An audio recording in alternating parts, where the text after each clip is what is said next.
કરતો નહીં, જે આલુ છે એમાં રહેશે. તો તમારી માતાએ કે તમને કમ નહીં આલ્યું, કમ આલ્યું છે. જોઈ લો રોડ ઉપર આવી ઠંડીમાં તે કદાચ તમને તો જેકેટ ને સ્વેટર તે તમારા મા બાપ લઈ આલે છે ને, પણ બહાર બેઠેલા ગરીબને કોઈ ઓઢારનાર નહીં. ઠંડીમાં ઠરસ, ભૂખ લાગી હોય ને તો જેટલી કદાચ માગી કદાચ પેટ ભરતા હોય. આ ફરતા જાનવરો જોઈ આવો, એમને કોણ સ્વેટર ઓઢારવા જાય, શાલ ઓઢારવા જાય, ઠરે છે ને. એવી રીતે પહેલા તમે ઠરેલા છો એટલે ભગવાનને દયા આવી ને એટલે મનુષ્ય બનાયા. પણ હજુ મનુષ્યમાં તે કદાચ જાનવરો જેવું કદાચ વૃત્તિઓ કરો તો ભગવાન ફરી તમને જાનવરમાં જ નાખે. લે તારા તો લાયક જ નતો મનુષ્ય અવતાર હાલવાનો. આ શું ખોટું? પણ તોય તે દરેક આ બધી વસ્તુ જોણ જ છે કે ભજન ભક્તિ વગર કલ્યાણ તમને ગમે તેટલું હોય પણ તમને સુખ આનંદ આવતો કે પૈસામાં આનંદ છે. તો લો કરોડ આપી દઉં, 10 દાડા પછી એનું જેમ જેમ જેમ જેમ દાડા જશે ને એમ પછી દુઃખી પાછો થશે. મારી કરોડની જગ્યાએ 5 હાલ દીધા હોત તો 5 કરોડ હાલ દીધા હોત તો 5 કરોડ હાલ દઉં કે 10 કરોડ હાલ દીધા હોત તો મારી આટલી જમીન આલી એ કરતા બીજી 10 વીઘા લઈ આલી હોત તો. આ કામના તમારી ચાલુ કામના હશે અને એ પૂરી નહીં થાય તો તમે દુઃખી એવા ને એવા જ રહેવાના ને. પણ તમારી માતાની કુળદેવીની ભક્તિ કરતા હોય તો એને એવી પ્રાર્થના કરાય કે માં મારા લાયક હોય, મારા યોગ્ય હોય એવી વસ્તુ મને આપજે. તમારી માં તમારા લાયક હશે ને યોગ્ય હશે ને એવું જ ધન હાલશે ને એવી જ વસ્તુ હાલશે. હું મેલડે આવું કહું. જો લગીન તમારી અંદર યોગ્યતા નહીં આવે ત્યાં લગીન કોઈ દેવી શક્તિ ધનની વર્ષા કરે ભૂલી જજો. લક્ષ્મી માતા નહીં આવે. ભલે લક્ષ્મી માતાનો રોજ દીવો કરતા હશો ને પણ ખાલી લક્ષ્મીને જ ચાહતા હશો ને તો લક્ષ્મી આવશે. લક્ષ્મી જોડે મારા રોમ ને મારા વિષ્ણુ ને ચાહવા પડે. મારા રોમ નું નામ લો તો સીતા આવે. એ લક્ષ્મી નો જ અવતાર ને. રોમ નું નામ લેશો તો સીતા આવશે. તો લક્ષ્મી આવશે કે નહીં તમારા ઘેર? સીતા આવશે તો પછી લક્ષ્મણ આવશે.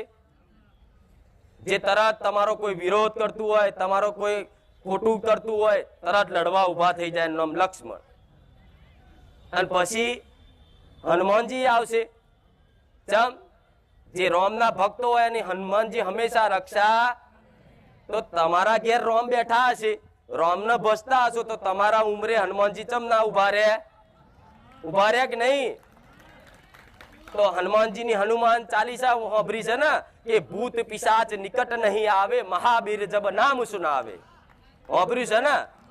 તો તમારા ઘેર રોમનો કદાચ દીવો થયો છે, તમારા ઘેર રોમ નામનું રટણ થયું છે, તમારા પરિવારમાં એક રોમ નામની કદાચ શક્તિનો કદાચ ઉર્જા સંચાર થઈ ગયો છે તો હનુમાનજી દરવાજા ઉપર હશે તો આવા ભૂત ચોડેલા તો હનુમાનજી ગદા લઈને ભગાડશે. આવું મેલડી કહું.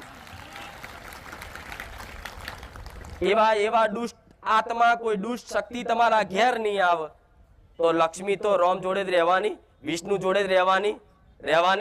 અને લક્ષ્મી હશે તો ઓટોમેટિક સરસ્વતી ખેંચાઈને આવશે. જેમ કે લક્ષ્મી વગર સરસ્વતી અધૂરી. સરસ્વતી આવશે પછી ઓટોમેટિક ગણપતિ તે ચોકથી આવી જવાના કે સરસ્વતી વગર હું વિઘ્ન હરતા ગણેશ અધૂરો. ગણેશ આવશે પાછા રિદ્ધિ સિદ્ધિ આવશે. આખું બ્રહ્માંડમાં જેટલા દેવી દેવતા ભગવાન છે ને ખાલી રોમ નું નામ લેવાથી તમારા ઘેર વાસ કરી જશે. હું મેલડી આવું કહું.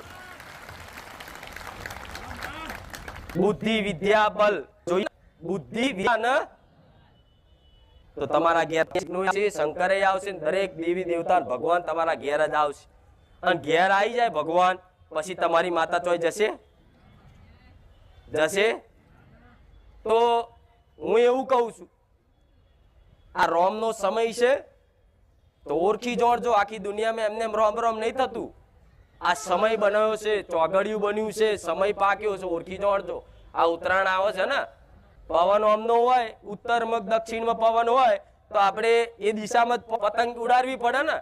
અને તમે પવન ઓમનો હોય ઓમ પતંગ ઉડાડો ચો મેર આવશે? તો આ રોમ નોમનો પવન જાય છે ને તો આપણે એ દિશામાં જ હેડો.